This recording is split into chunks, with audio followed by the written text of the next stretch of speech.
We begin with a powerful question: who does the city belong to?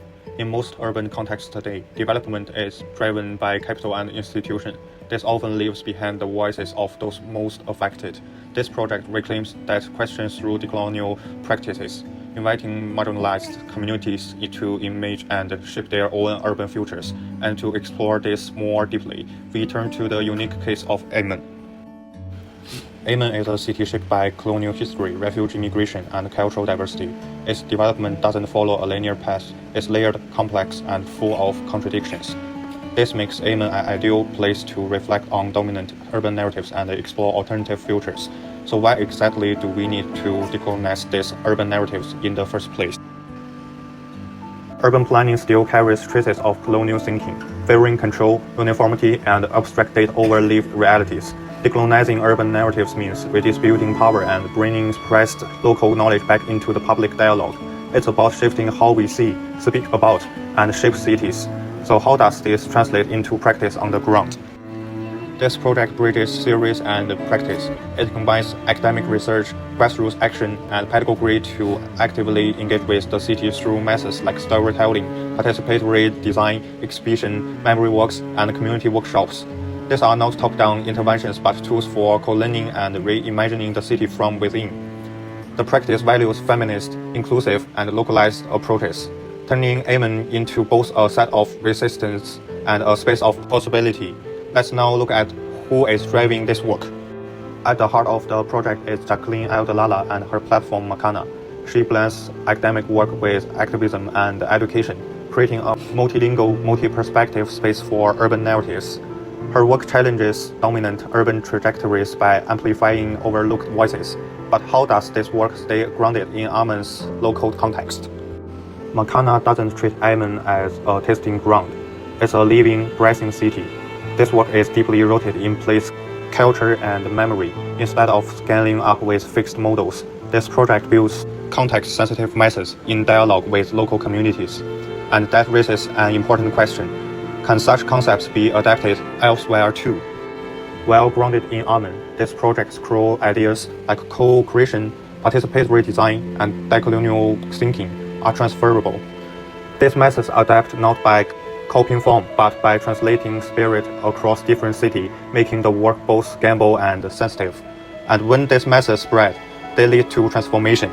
This is not just about recovering silenced histories, it's about changing how we build futures. Decolonial narratives challenge its control over urban memory and allow more inclusive, just, and grounded futures to emerge. But to sustain this shift, knowledge must also be made open and accessible. This project is all about producing and openly sharing knowledge. There is building new frameworks, writing teaching materials, or creating open libraries. The goal is to spread the benefits of colonial work by sharing Amman's local knowledge openly. Makana helps break down barriers and inspire change in other cities too, and that knowledge includes people's memories, stories, and identities. The project brings collective memory into urban space. Through storytelling, exhibitions, and performance, diverse urban identities become visible. These encounters create empathy, challenge dominant narratives, and connect people to place. But decolonial thinking also stretches beyond humans alone. This project also looks beyond just people. It brings nature into the urban story. By including elements like green spaces and community gardens, it images a city where humans and the environment grow together. It's about building a future of shared well-being for both people and the planet. Let's now look at how community relationships are central to this.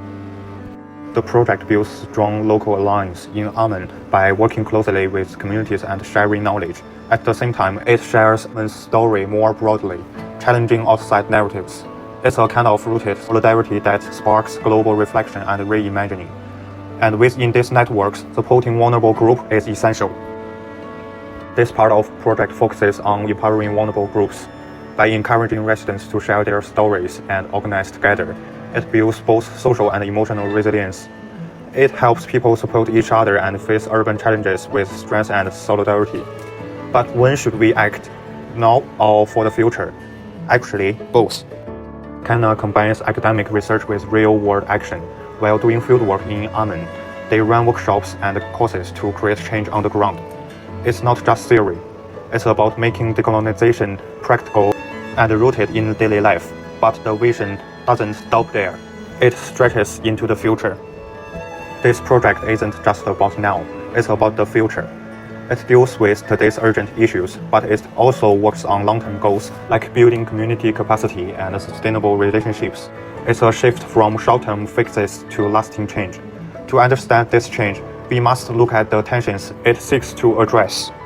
Who has the right to tell history in a multicultural city?